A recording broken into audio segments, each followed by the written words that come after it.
Olá, sejam bem-vindos a mais um programa Educar para Empreender, este programa que é gravado aqui, nesta entidade centenária que é a Associação Comercial de São Paulo e também na Faculdade do Comércio de São Paulo, que é uma faculdade cujo foco é justamente a qualificação do comércio varejista, né? O nosso programa é uma iniciativa do Grupo Bandeirantes, em parceria com o Sebrae, neste canal Empreender, cuja programação é toda ela voltada para o empreendedorismo.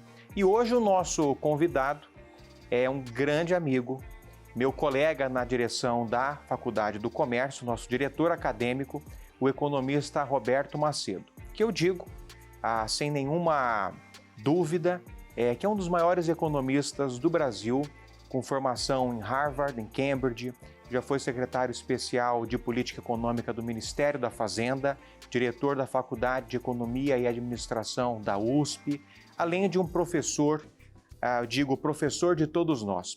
Roberto Macedo, obrigado por participar desse nosso programa. Eu quero já iniciar esse nosso bate-papo, já que os nossos ouvintes, né, eles são, na verdade, empreendedores e o empreendedor vive, né, justamente do desempenho da economia do país.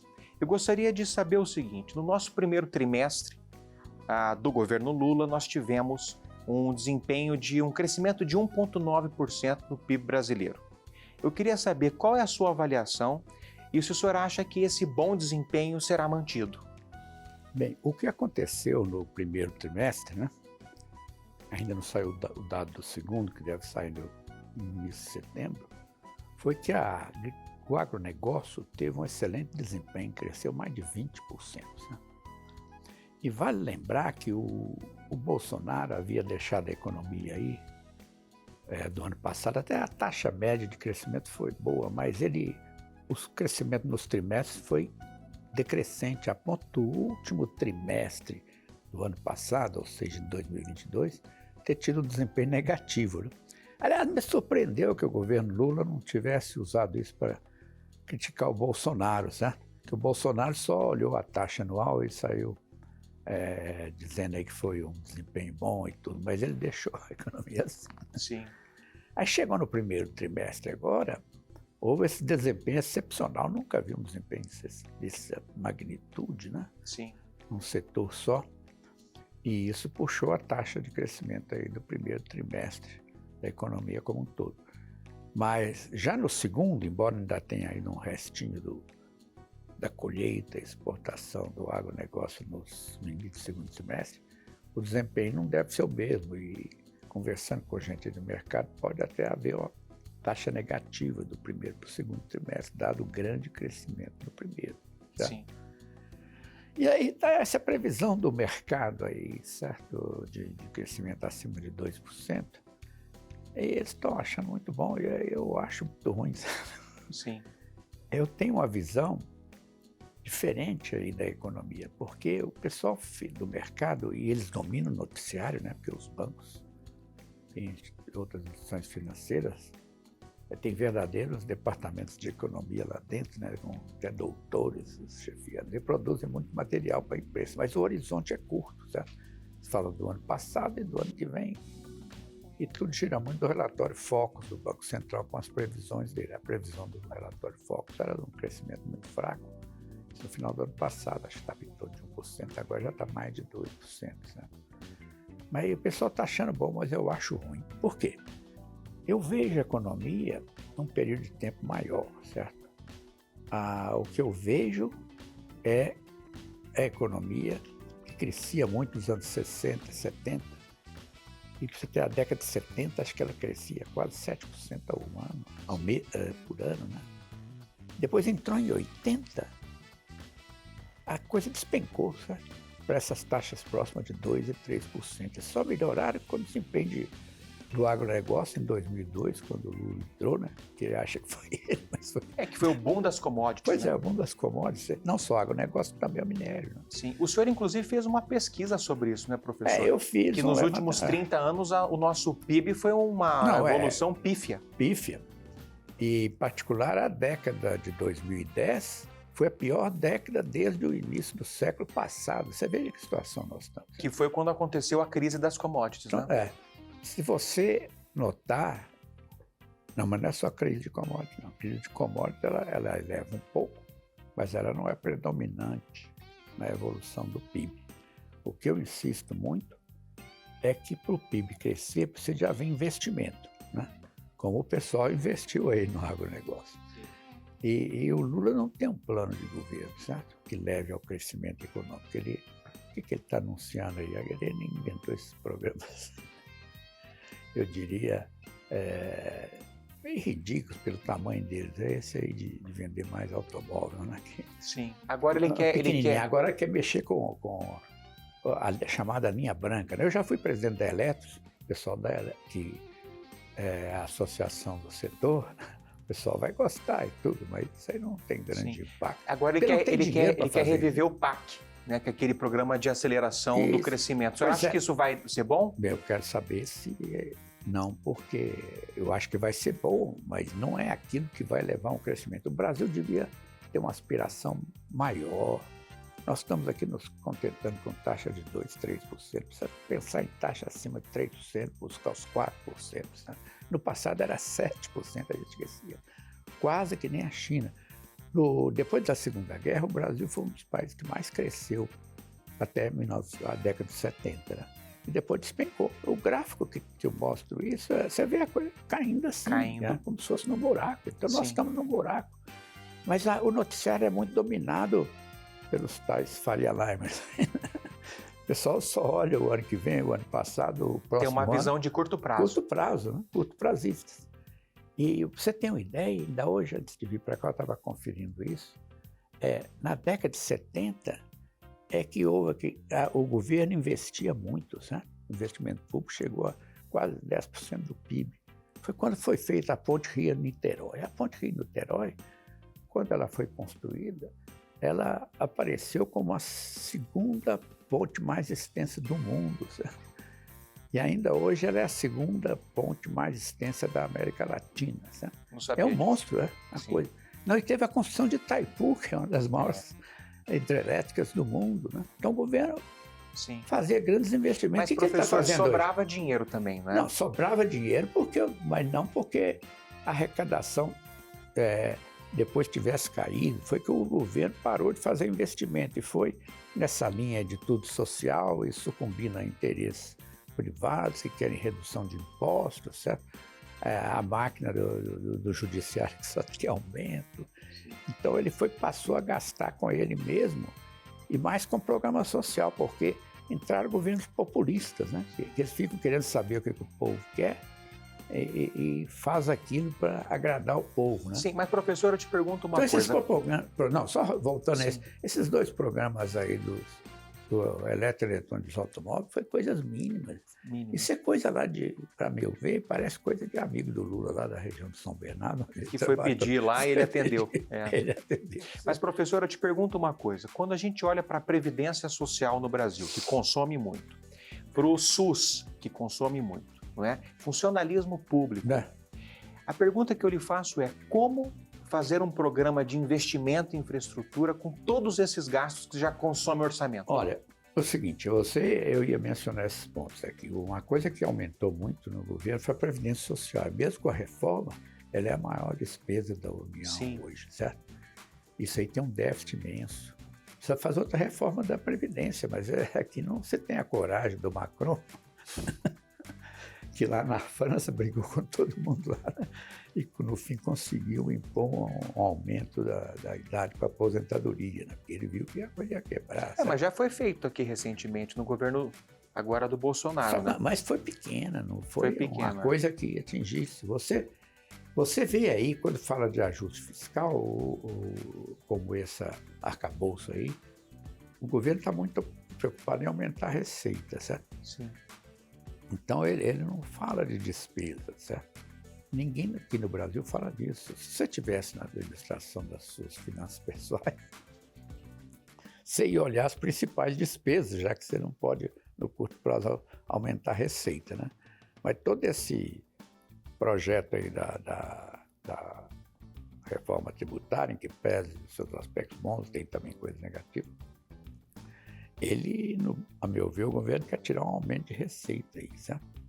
Não pode continuar assim. Porque aí tem outro problema.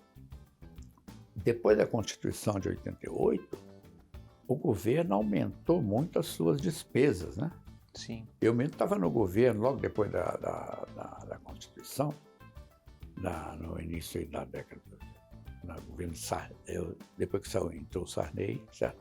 Entrou o Collor, eu participei das negociações, inclusive do lado da Câmara participava o Geraldo Alckmin, que era deputado federal, para passar o benefício mínimo da Previdência Salarial para um salário mínimo, era meio salário mínimo. Então foi aumentando. Se aumentou despesas, né? Aumentou receita, mas aí isso aí não compreenderam para o Brasil. A hora que você passa receita tributária e de empréstimos, você passa para o governo, a taxa de investimento, que é o fator crucial no crescimento econômico. O que é a taxa de investimento? É o quanto do produto você investe em novas fábricas, fazendas, certa infraestrutura urbana, infraestrutura de estradas e tudo. Ferrovias. Ferrovias também, que aqui precisa investir muito. E aquilo você emprega gente, gera renda, e essa renda vai adquirir o acréscimo de bens que a própria criação dos investimentos gerou, entendeu? Então, você gera mais produção, gera mais renda, é um círculo virtuoso, né? Mas a hora que você faz essa transferência de recursos para o governo, isso aí perde força. Você passa, digamos, 100 bilhões de dólares para o governo, ele vai investir 2 bilhões, certo? Ou milhões, o que você quer? Estou dizendo que é 2% do PIB. Sim. Né? E ao fazer isso, você transfere dinheiro das famílias e empresas, e aquilo vai para o governo via impostos e empréstimos, e ao passar para o governo, a taxa de investimento dele é menor do que a das empresas e das famílias, certo? Então faz cair a taxa de crescimento. O governo está investindo pouco, né? Você vê aí, tem alguma obra hoje do tamanho de Itaipu, a Ponte Rio-Niterói? Não, tem a Bioceânica, essa obra que estão querendo fazer, ligando o litoral rodovia, ao Chile, né? Não, teve a transposição do Rio São Francisco, que eu acho que foi uma boa obra, tá? Mas é tudo coisa pequena comparado com Itaipu e Ponte Rio-Niterói, por exemplo, né? Sim. Então o governo está investindo pouco. Ao absorver mais recursos do setor privado via carga tributária e empréstimo, ele pega esse dinheiro e ao invés de poupar, ele despoupa e investe muito pouco. Ele chegou já a investir, na década de 70, 10% do PIB. Hoje ele investe 2%. Professor Roberto Macedo, vamos fazer um pequeno intervalo e já no próximo bloco a gente retoma com um assunto que eu sei que o senhor domina muito e já tem um livro saindo do forno que é sobre educação financeira. Até já!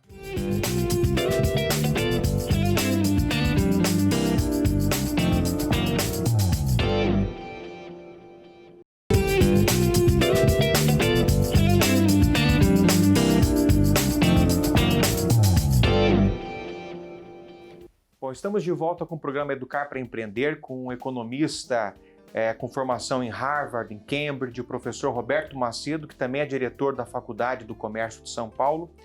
E o professor Roberto Macedo, em breve, lançará um livro sobre educação financeira, que é um tema que todos nós, não só empreendedores, precisamos dominar, não é? O professor Roberto Macedo, com toda essa sua desenvoltura acadêmica, pedagógica, ele nesse livro consegue, com lições muito objetivas, muito didáticas, passar um conhecimento bastante consistente sobre educação financeira. É sobre isso que eu quero falar com o senhor agora, professor.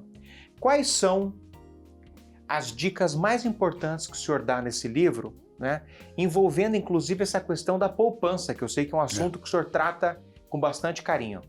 Se você observar aí o pessoal que fala em educação financeira aí nos jornais e tudo, em geral eles tratam de investimentos, né?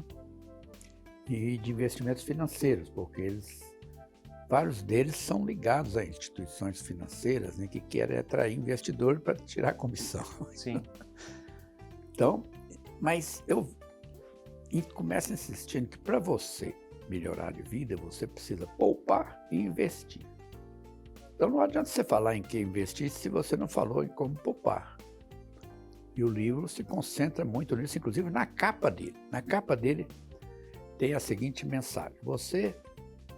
Os economistas definem poupança como renda menos consumo igual a poupança. Uhum. Só que, né, você intuitivamente, aí você pôs a poupança em terceiro lugar. Sim. Renda deve ser o primeiro, você deve se preocupar em ganhar mais renda, Claro. né? Mas eu passo a falar nesses termos. Renda menos poupança igual consumo. Certo.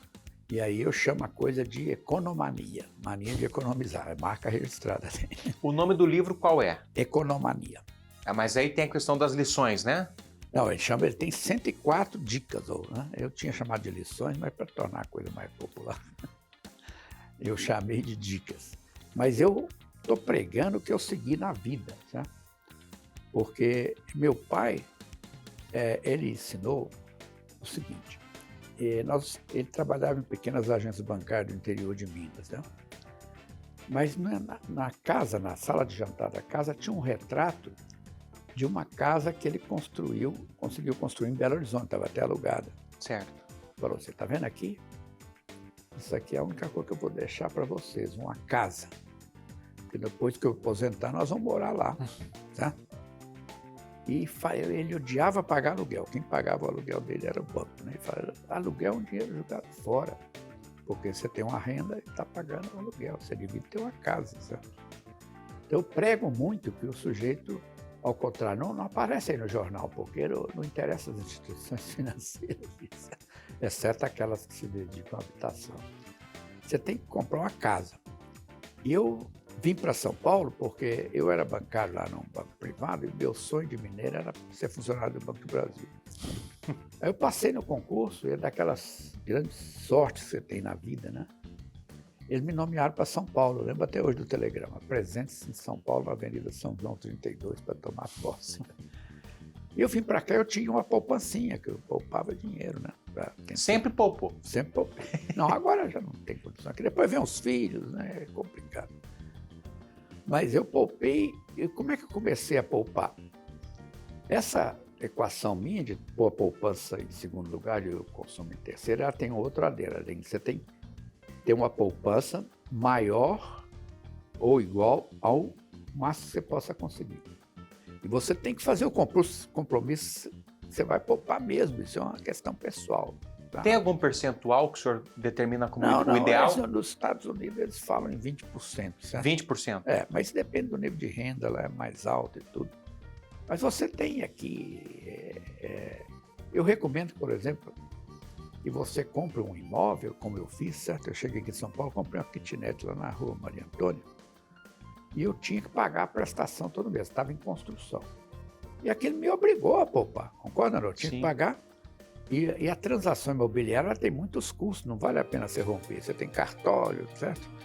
Tem várias coisas lá que você tem que pagar e tudo. Então, você tem que meter na sua cabeça que você tem que inverter a ordem. É claro, você não vai ter um consumo aí para suas necessidades. Então, sou contra consumo lá, inclusive, se você poupar e investir lá na frente, você vai poder consumir mais. Né? Claro. Então, você tem que evitar, que muita gente faz, e aqui no Brasil tem muito isso, né? Você vem o governo, ele te incentiva a gastar, certo? Você já notou o programa dele. Você veja esse negócio que está em andamento, é o desenrola. O pessoal se endividou tanto que deu problema, parece que tem 70 milhões de endividados. 70 milhões de pessoas com nome sujo. Com nome sujo. Então precisa dar um jeito nisso, mas você tem que ensinar as pessoas a poupar, para elas não ficar recorrendo tanto ao empréstimo bancário. Entendeu? Sim. Eu só tiro empréstimo bancário quando eu preciso, por circunstância excepcional e tudo, eu pego o consignado, que é o mais barato. O consignado tem uma taxa de juros bem menor, tem o consignado do INSS, que eu já sou aposentado pelo INSS, tem o consignado da USP, entendeu? Então, a taxa de juros é bem menor, em torno de 2% ao mês. Agora, esse pessoal aí tem a desgraça de se endividar, tem cartão de crédito, né, com juros de 300% ao ano. Aí você vai para o buraco mesmo. Vai. Devia fazer educação financeira. Não pegue esse empréstimo. Certo? Isso aí eu chamo de cocaína financeira. Certo? Você vai se viciar naquilo. Isso mesmo. Depois você entra, fica difícil sair. Né? Então, você pode eventualmente tomar empréstimo. Tem a dívida boa e a dívida mais. Você tomar um empréstimo para construir imóvel, é uma dívida boa. E uma regrinha que o pessoal lá... Ou para capital de giro, Não, né? Não, você deve tomar empréstimo só quando aquilo que você for comprar durar mais do que o tempo da dívida, entendeu? Sim, mas para um empreendedor, professor, que Não, precisa para o alavancar o empreendedor é seu outra coisa. negócio. Não, só para... Tem também o empreendimento, não é o caso mais comum. Se você tiver uma ideia de empreendimento, eu acho que você deve tentar, você deve pensar bem sobre o empreendimento que você vai fazer, certo? E aí, por exemplo, eu já plantei banana em Goiás, certo? Com um amigo lá. Mas no fim deu errado, deu uma praga lá e lá se for dinheiro de investimento. Tem que avaliar o risco. Né? Tem que avaliar o risco e não tinha seguro, né? Uma vez eu fiz com meu amigo também, que eu tinha um sítio junto aí, nós fizemos uma plantação de verdura, estava dando muito certo, né? Mas veio a geada que acabou com tudo. Né? E o pessoal que plantava ficou endividado no armazém e se mandaram, sabe? Mas nós tínhamos seguro, o seguro pagou. Sabe? Então o senhor acha que o empreendedor, quando toma um empréstimo, tem que se preocupar com o seguro daquele negócio? Com o risco, né? Se for esse agrícola, eu, por exemplo, não volto ao setor agrícola, a não ser se tiver um cultivo de uma coisa que tem seguro. Certo. Algumas coisas tem, outras não. Tá. Banana não tinha, justamente que o banco sabia que ela tinha praga rodando lá. Né? Então, eu acho que deve ensinar para as pessoas que elas devem poupar. Para minha satisfação, eu moro num prédio, tem uns 10 funcionários, certo? Tem tudo gente pobre, mas quase todos eles têm casa, certo? Sim. Eles pegam aí um terreno na periferia, depois começam a construir, constrói até com a ajuda de amigos, ou eles mesmos trabalhando na obra, certo? E quase todos têm casa. O zelador de lá, que era um sujeito da portaria, depois que ele virou zelador, ele passou a ocupar o apartamento no prédio, ele conseguiu poupar algum dinheiro, ele já tem 2 apartamentos. Bom, estão seguindo suas lições. Não, mas eu não preocupei nisso, eu sempre falo com eles que eles têm que fazer isso mesmo. Sim. Né? Então, agora tem gente que fala, Marcelo, a maioria do povo aqui não tem dinheiro para poupar. Você conversa, você olha aí na rua, a poupança pode marcar a diferença entre um cara que está na favela e um cara que está morando na rua, certo? Sim. Entendeu? Você poupa um mínimo ali, mas se você conseguir fazer um barraco, eu digo que você está, eu não vou dizer que é melhor, você está menos ruim do que o cara que está na rua. Claro. Né? Professor, como e o nosso atualmente público... eu estou assustado com a quantidade de gente que está morando na rua. Claro. Aí. Professor, como o nosso público majoritariamente é um público de empreendedores, eu quero abordar aqui já na última pergunta, o nosso programa passa rápido, quando o assunto é bom e o entrevistado é ótimo, aí que passa mais rápido ainda. Mas o senhor também, enquanto grande professor que o senhor já passou uma lição que é essa diferença da mentalidade brasileira para a mentalidade americana, que nos Estados Unidos se usa a expressão make money, que é produzir riqueza. E no Brasil é ganhar dinheiro, é earn money. O que isso significa, professor, na prática? Significa, na prática, que você tem a disposição de procurar uma forma de ganhar dinheiro. Né? E eu morei nos Estados Unidos 3 anos, lá o pessoal é muito mais voltado para o empreendedorismo, um pouco está ligado à região deles. Pelo menos aquele pessoal lá da parte do Nordeste, lá, Nova Inglaterra, eles eram protestantes puritanos, né? Que, de certa forma, não tinha esse viés da Igreja Católica com o lucro e tudo, e eles até achavam que o lucro era uma graça de Deus, uma coisa assim. Então, eles empreendiam, né? E eu notei lá também que é muito comum lá nos Estados Unidos, você vê aí nas histórias em quadrinhos, criança com um stand de limonada, certo? É verdade. É uma questão cultural. É uma questão cultural. Tem outra lá também, os políticos lá se orgulham de dizer que eles tinham uma rota de jornal. E os jornais, hoje caiu muito isso, e era muita tradição de você assinar um jornal impresso. E a criançada pegava a rota, né? Deixava os jornais lá na casa deles e eles distribuíam na vizinhança. Então lá o espírito empreendedor é maior. Aqui, como um estado mais, um país que foi colonizado, e foi colonizado por um tipo de colonizador que mais se assemelha ao pessoal do sul dos Estados Unidos, né? É mais explorador. Mais explorador, escravos, tinha aqueles casarões, tipo o filme O Vento Levou, então era um pessoal que não preocupava muito com a acumulação. E que gera um atraso social. Pois é, claro, mantinha o atraso social, como se manteve aqui por muito tempo. Então eles se preocupavam muito em gerar lucro para expandir. Entendeu? Isso. E eu acho, por exemplo, toda pessoa deve se pensar como um empreendedor, entendeu? De si mesmo. Eu agora, nesse livro que eu vou lançar, eu já estou procurando gente para fazer o marketing digital deles, né? Então, eu já comprei até uma camiseta que tem um cifrão assim para falar no TikTok sobre a necessidade de poupar. Estou tentando me adaptar aos novos tempos, né? Porque, inclusive, eu notei, eu estou em negociação com a editora, tem muita gente fazendo só a edição, o e-book do livro. Né? Exato. Não, o meu eu faço questão de ter impresso para, pelo menos nos lançamentos aí, eu levar o livro, né? Sim. Mas vou sair pregando a economania, que é mania de economizar para bem investir e prosperar. Muito bem. Professor Roberto Macedo, que espetáculo de bate-papo. Tá. O senhor, como sempre, é de fato, por isso que eu digo para todo mundo, Roberto Macedo, ele é o professor de todos nós. Eu tenho muito orgulho de tê-lo como meu colega na direção da Faculdade do Comércio e fico cada dia mais encantado com a sua sabedoria, com a sua lucidez. Faço votos de que Deus lhe conserve assim. Muito obrigado pelo seu tempo. Não, eu que agradeço mais uma vez, mas eu vou também, depois aí desse livro, vou lançar uma autobiografia, né? Em que eu vou usar o ditado do filósofo Ortega y Gasset, que a vida é você e a circunstância. Então, eu acho que eu fiz minha parte. Eu sempre fui um cara caxias, estudioso, procurava as oportunidades. Mas eu tive muita sorte também, que eu tive oportunidades muito favoráveis. Né? Mas a sorte ajuda quem trabalha. Você tem que ir atrás dela. É isso aí. Muito obrigado, professor Roberto Macedo, e até o próximo programa Educar para Empreender.